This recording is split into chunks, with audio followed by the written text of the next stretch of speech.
nagbabalik si Chef Boy Loco. Ito ang ating menu ngayon ay chicken feet dim sum style. Of course, ang ating ingredients: paa ng manok, star anise, silver swan, black beans, at sibuyas, bawang. Yan, at syempre ang ating harina. Lalagyan natin ang harina yan mamaya paprito.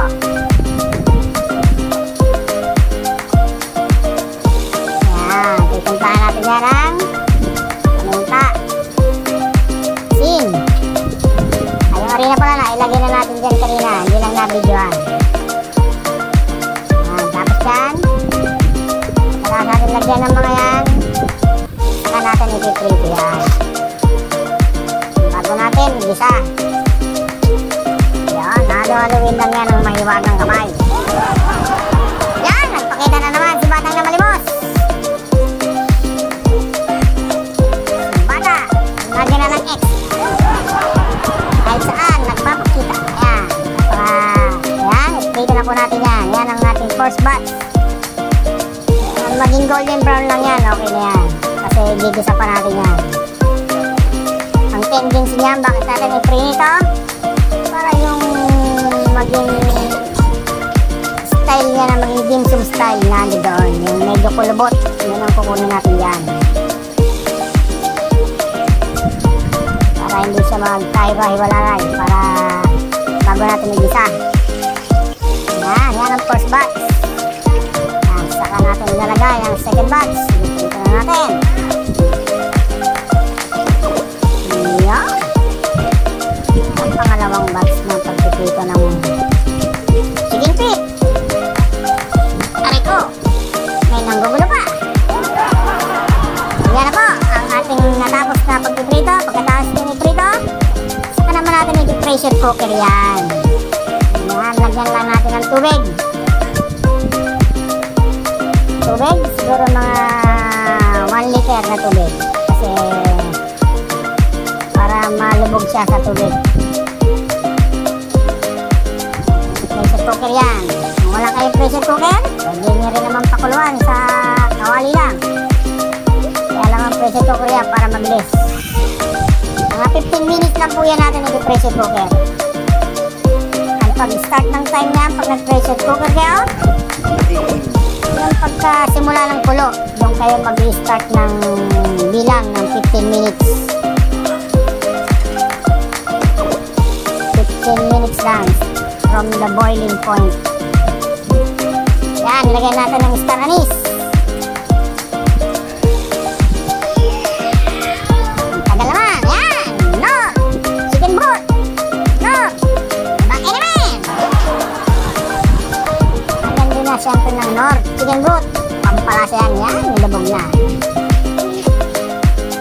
Nako, ang Nor. Sunod, paminta.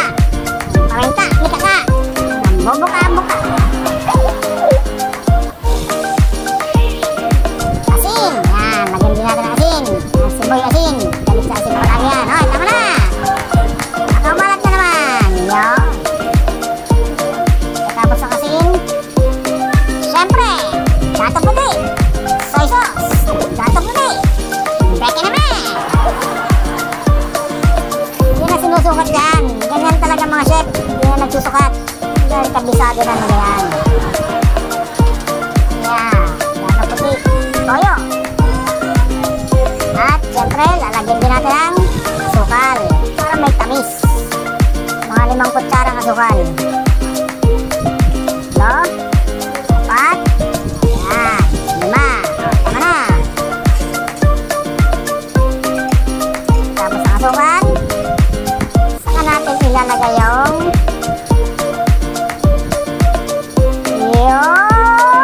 at suwete. Pampakulay. Kaya natin ilalagyan ng atswete. Lalabas ang kulay niya mga natin. Dagdag lasa rin yan.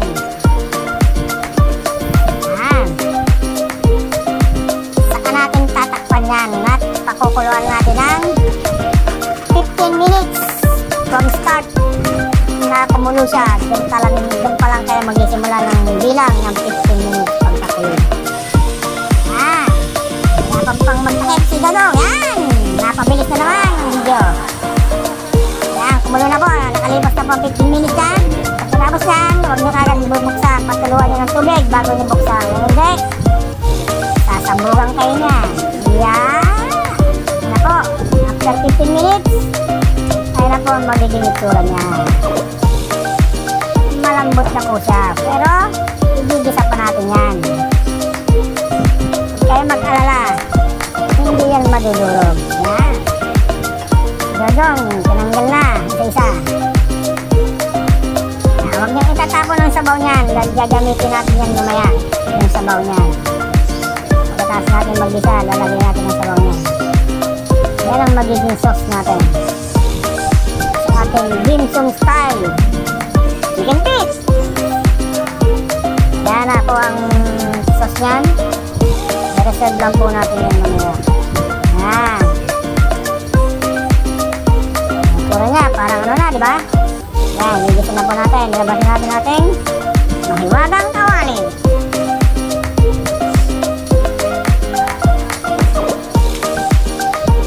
Yan.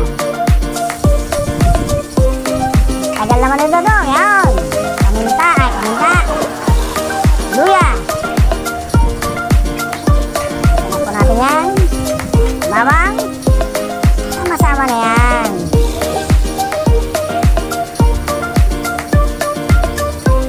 Gisa lang po yan. Nasa na.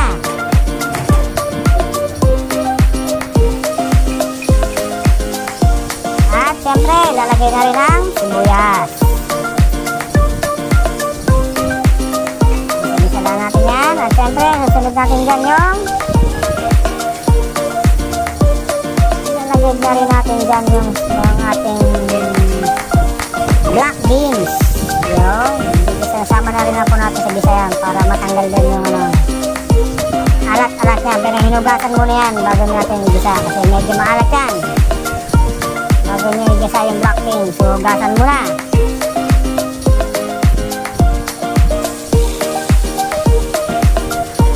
Yan, saka natin igigisa yung chicken feet na pinakuluan natin. Yan na siya ngayon. Igigisa na natin siya. Yan. Konting halo lang siya. Saka natin ilalagay na yung sauce kanina. Yan. Ating magiging sarsa niyan. Hindi na natin ilubos dahil medyo marami na siya.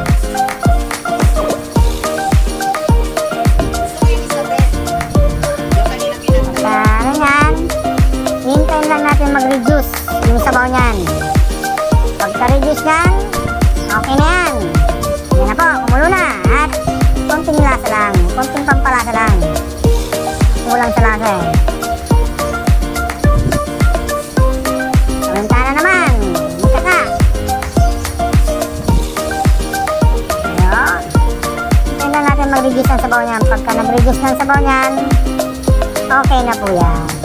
Yan na po ang magiging finished product yan ng ating dim sum style. Nabitin pa sa chewet si Dodong, nilagay pa.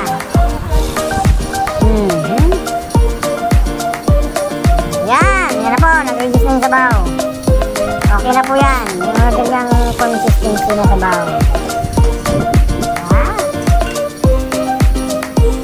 Yan na po ang ating magiging finished product yan na